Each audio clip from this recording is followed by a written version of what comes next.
L-artist Paolo Mizzi qed jesebixxi 33 biċċa xogħol diġitali fil-Wirja 33. It-tim tagħna ltaqa' ma' Paolo sabiex jitkixxef aktar dwar is-sinifikat ta' dan in-numru u dwar ix-xogħol involut fl-arti diġitali.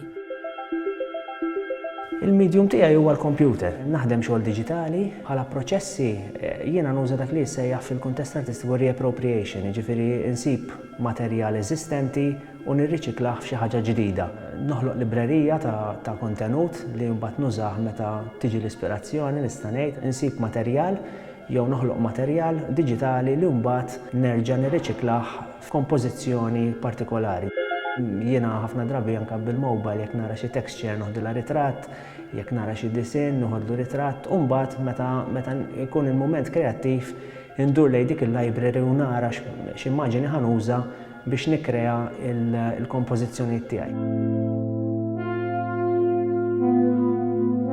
L-ispirazzjoni kienet naħseb anke l-fatt isu stadju, wasalt fi stadju fejn ħassejt illi kelli ċans nipproponi kollezzjoni ta' xogħlijiet tul is-snin.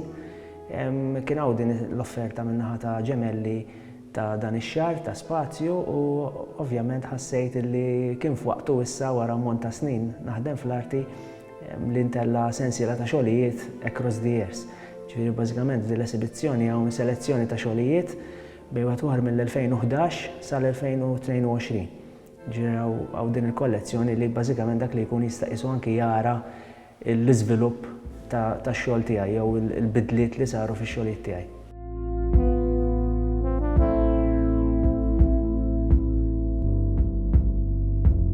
L-esibizzjoni jisimha 33, għal darba provajt nażel isem sempliċissimu li bażikament qed jirrigwardja n-numru ta' xogħlijiet li hawn mdendlin, ġiraw 33 biċċa esibiti.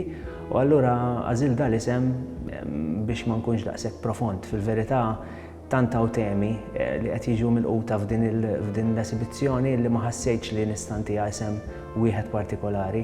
Allura għażilt isem ġeneriku numru 33 li huwa anke numru għall-qalbi, ġifieri ħassejt li huwa tajjeb hekk.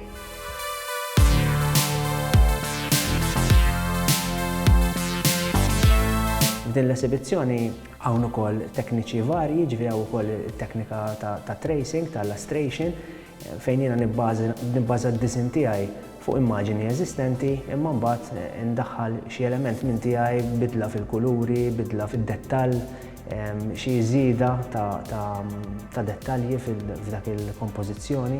Ġifieri qatt ma tibqa' eżatt ix-xogħol ma jibqax bħalma nkun sibtu, imma niġġenera xi ħaġa ġdida bħal meta forsi f'aspett iktar klassiku artist isib eżempju xi biċċa njama jew xi bib u fuq dak il-bib ipitter forsi nsemmu l-Aziz Gabriel Caruana li kien jagħmilha jsib oġġetti antiki u jpitter fuqhom u jiġġenera xogħol ġdid. Ġifieri naħseb jiena mingħajr ma noħloq dik il-comparison għax ovvjament qed nitkellmu fuq artist kbir, imma nħobb nagħmel dik it-tip ta' riċiklar ta' immaġini.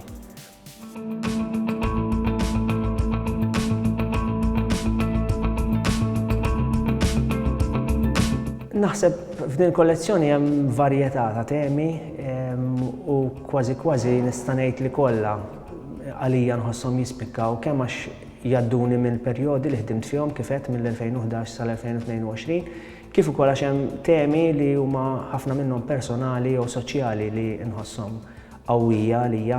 Ovvjament naħseb highlight hija l-kwadru li jirrappreżenta l-ġurnalista Defni Caruana Galizia li anke arċieva rikonoxximent milux ġewwa Lussemburgu. U naħseb insemmi wkoll ix-xogħol li kien ġie kreat fi żmien it-terremot ġewwa l-Italja, ix-xogħol jismu Anemone, fejn bażikament qed nipprova niġġenera xogħol li iwassal tama għal dawn il-popolazzjonijiet li jkunu għaddejjin minn żminijiet diffiċli.